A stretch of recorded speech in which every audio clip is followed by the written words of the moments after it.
तो चलिए इस विश्लेषण में सीधे चलते हैं। कुछ विचार ऐसे होते हैं ना, जो सुनते ही दिमाग से गायब हो जाते हैं, और कुछ कुछ ऐसे होते हैं जो सालों तक जिंदगी भर याद रहते हैं, दिमाग में एकदम चिपक जाते हैं। आखिर ऐसा क्यों होता है? इस राज को समझने के लिए एक ऐसी कहानी से शुरुआत करते हैं जो सीधे ध्यान खींच लेती है। मान लीजिए एक आम इंसान है, चलिए उसका नाम डेव रख लेते हैं। तो होता क्या है, डेव अटलांटिक सिटी में एक जरूरी बिजनेस ट्रिप पर गया था। दिन भर काम करके वो थक चुका था, फ्लाइट में थोड़ा वक्त था तो सोचा बार में थोड़ा आराम किया जाए। तभी वहां एक बेहद आकर्षक अजनबी आई और उसने डेव को एक ड्रिंक ऑफर की। डेव थोड़ा हैरान तो हुआ पर खुश भी था, इसलिए उसने हाँ कह दिया। उस अजनबी ने 2 ड्रिंक्स लाकर दी। डेव ने मुस्कुराकर शुक्रिया कहा, एक घोट लिया और बस यही आखिरी चीज थी जो उसे होश में याद रही। उसके बाद सिर्फ और सिर्फ अंधेरा। जब डेव को होश आया तो वो किसी होटल के रूम में था, लेकिन वो बिस्तर पर नहीं था, वो एक बाथटब में पड़ा था जो पूरी तरह बर्फ से भरा हुआ था। उसका पूरा शरीर ठंड से सुन्न हो चुका था। घबराहट में उसने आसपास देखा कि आखिर ये कौन सी जगह है, और तभी एक छोटे से नोट पर उसकी नजर पड़ी। उस पर साफ और बड़े शब्दों में लिखा था, हिलना मत, 911 पर कॉल करो। सोचिए उस वक्त उसकी क्या हालत होगी। बाथटब के पास रखे सेलफोन से जब डेव ने 911 पर कॉल किया तो ऑपरेटर ने जो पूछा उसने डेव के होश ही उड़ा दिए। ऑपरेटर ने कहा, अपनी पीठ के निचले हिस्से को धीरे से छूइए, क्या वहां कोई ट्यूब लगी है? डेव ने डरते हुए चेक किया और सच में वहां एक ट्यूब थी। ऑपरेटर ने बताया कि इस शहर में ऑर्गन चोरों का एक गिरोह घूम रहा है और उन्होंने डेव की एक किडनी निकाल ली है। खैर, ये कहानी किडनी हाइस्ट के नाम से जानी जाती है, एक बेहद मशहूर अर्बन लेजेंड।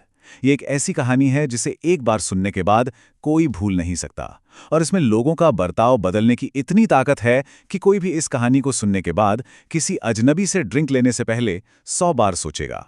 अब जरा इस रोंगटे खड़े कर देने वाली कहानी की तुलना एक आम कॉर्पोरेट मेमो से करते हैं। एक मेमो जिसमें लिखा हो, समग्र सामुदायिक निर्माण स्वाभाविक रूप से रिटर्न ऑन इन्वेस्टमेंट तर्क का समर्थन करता है। मतलब क्या? अगर किसी से कहा जाए कि 1 घंटे बाद इस लाइन का मतलब समझाओ तो शायद ही किसी को कुछ याद रहे। दोनों में जमीन आसमान का फर्क है। एक तरफ वो दिलचस्प डरावनी कहानी जो दिमाग से निकलती ही नहीं, और दूसरी तरफ एक बिल्कुल नीरस बोरिंग कॉर्पोरेट मेमो जो सच कहें तो हमारे दफ्तर के ईमेल्स जैसा ही लगता है। तो यहां पर एक बेहद अहम सवाल उठता है, क्या विचार पैदाइशी दिलचस्प होते हैं या उन्हें बाद में दिलचस्प बनाया जा सकता है?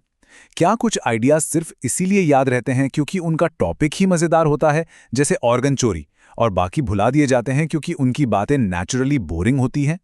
एक तरह से ये विचारों की दुनिया की नेचर वर्सेस नर्चर डिबेट बन जाती है। क्या हम बोरिंग बातों को दिलचस्प बना सकते हैं? इस सवाल का जवाब इस विश्लेषण के मूल स्रोत में छिपा है, चिप और डैन हीथ की शानदार किताब मेड टू स्टिक। ये एनालिसिस हमें बताता है कि विचार पैदाइशी यादगार नहीं होते, बल्कि उनको एक खास ढंग से इंजीनियर करके दिमाग में छपने लायक बनाया जा सकता है। ये पूरी तरह से नर्चर का खेल है, यानी सच्चे और ज़रूरी विचारों को भी उस किडनी हाइस्ट वाली झूठी कहानी जितना ही असरदार बनाया जा सकता है। बस शर्त यह है कि उन्हें सही आकार दिया जाए। इसे एक प्रैक्टिकल उदाहरण से समझते हैं। आर्ट सिल्वरमैन की इस चुनौती पर गौर कीजिए। सिल्वरमैन CSPI नाम की एक संस्था के लिए काम करते थे जो न्यूट्रिशन के बारे में लोगों को जागरूक करती है। उनका मुकाबला था मूवी थिएटर में मिलने वाले पॉपकॉर्न से। उनकी रिसर्च में सामने आया कि थिएटर्स में जो पॉपकॉर्न कोकोनट ऑयल में बनते हैं वो सेहत के लिए बेहद नुकसानदायक थे। पर सबसे बड़ी चुनौती ये थी कि इस जानकारी को आम लोगों तक ऐसे कैसे पहुंचाया जाए कि वो परवाह करें। ये सिल्वरमैन के लिए एक बहुत बड़ी दुविधा थी। अब ध्यान देने वाली बात यह है कि आमतौर पर सरकार रोजाना सिर्फ 20 ग्राम सैचुरेटेड फैट खाने की सलाह देती है, लेकिन CSPI के लैब टेस्ट से एक चौंकाने वाला सच सामने आया। उन्हें पता चला कि एक थिएटर वाले पॉपकॉर्न के टिपिकल मीडियम बैग में पूरे 37 ग्राम सैचुरेटेड फैट होता है। 37 ग्राम, यानी रोजाना की लिमिट से लगभग दुगना। ये एक डरा देने वाला आंकड़ा था, पर सिर्फ आंकड़े बताने से काम थोड़ी ना चलता, इसे प्रभावी ढंग से बताना जरूरी था। अगर सिल्वरमैन सिर्फ एक प्रेस रिलीज निकालते या एक चार्ट बनाकर मीडिया को दे देते तो क्या होता? शायद किसी पर कोई असर नहीं होता, क्योंकि जैसा उन्होंने खुद महसूस किया, सैचुरेटेड फैट में कोई आकर्षण नहीं है। ये नीरस है, एकेडमिक है, किससे फर्क पड़ता है? आम लोगों को बार चार्ट्स और 37 ग्राम जैसे नंबर से ये समझ नहीं आता कि हकीकत में ये कितना बुरा है। क्या ये थोड़ा बहुत नुकसान करेगा या सच में जानलेवा है? और यहाँ पर उन्होंने एक बेहद अनोखा और ठोस तरीका अपनाया। उन्होंने एक प्रेस कॉन्फ्रेंस की और एक बड़ी सी टेबल पर दिन भर का अनहेल्दी खाना सजा दिया और मीडिया के सामने कहा कि एक मीडियम पॉपकॉर्न में इन सब से एक बेकन एंड एग्स ब्रेकफास्ट, एक बिग मैक और फ्राइज और एक पूरे स्टेक डिनर, इन तीनों के कुल जोड़ से भी ज्यादा फैट होता है। उन्होंने उन नीरस आंकड़ों को एक ऐसी तस्वीर में बदल दिया जिसे कोई भी आसानी से देख सकता था और उस नुकसान को दिमाग में विजुअलाइज कर सकता था, एकदम ठोस और क्लियर। इस असरदार मैसेज ने पूरा माहौल ही बदल दिया। CBS, NBC, CNN जैसे बड़े टीवी नेटवर्क्स ने इस न्यूज़ को जोरों शोरों से कवर किया। लोगों में ऐसी घबराहट फैली कि मूवी पॉपकॉर्न की बिक्री एकदम से धड़ाम से नीचे गिर गई। नतीजा, जल्द ही बड़े थिएटर चेन्स को अपने पॉपकॉर्न में उस कोकोनट ऑयल का इस्तेमाल बंद करना पड़ा। ये इस बात का सबूत है कि एक सच्ची कहानी और साइंटिफिक डेटा को भी किसी अर्बन लेजेंड जितना ही स्टिकी या यादगार बनाया जा सकता है। तो आखिर इन असरदार विचारों का राज है क्या? मेड टू स्टिक किताब बताती है कि जो भी आइडियाज दिमाग में छप जाते हैं उनमें 6 खास बातें होती हैं।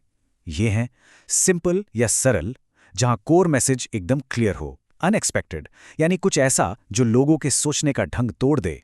कॉन्क्रीट, यानी ठोस और आसान। क्रेडिबल, जिसे इजीली परखा जा सके। इमोशनल, जो सीधे दिल से जुड़े ताकि लोग सच में परवाह करें। और आखिर में स्टोरीज, यानी कहानियों का रूप जो लोगों को एक्शन लेने के लिए प्रेरित करे। इन सब को मिलाकर बनता है सक्सेस फ्रेमवर्क। यही वो 6 सिद्धांत हैं जो किसी भी आम विचार को एक ताकतवर संदेश में बदल देते हैं। अब एक सबसे जरूरी सवाल, अगर ये 6 तरीके इतने आसान और कॉमन सेंस वाले हैं तो संचार की दुनिया में इनका इस्तेमाल हर जगह क्यों नहीं होता? इसका एक ही मनोवैज्ञानिक दुश्मन है, जिसे द कर्स ऑफ नॉलेज या ज्ञान का श्राप कहा जाता है। होता क्या है ना, जब किसी एक्सपर्ट को किसी चीज का ज्ञान हो जाता है तो उसके लिए ये याद रखना नामुमकिन हो जाता है कि उस चीज को ना जानने का एहसास कैसा था। यही कारण है कि एक्सपर्ट्स अक्सर ऐसे भारी शब्द बोलते हैं जो आम लोगों के सर के ऊपर से निकल जाते हैं, बिल्कुल उस कॉर्पोरेट मेमो की तरह। जब बोलने वाला अपने इस ज्ञान के शाप से ग्रसित होता है तो उसके बेहतरीन विचार उन लोगों तक पहुंच ही नहीं पाते जिन्हें उनकी सबसे ज्यादा जरूरत होती है। तो चलिए एक आखिरी सवाल पर सोचते हैं, क्या आज की सबसे जरूरी बातें, चाहे वो कोई बड़ी बिजनेस स्ट्रैटेजी हो, पब्लिक हेल्थ वार्निंग्स हो या फिर पढ़ाई के तरीके, क्या वो इस कर्स ऑफ नॉलेज का शिकार होकर बेसर हो रहे हैं?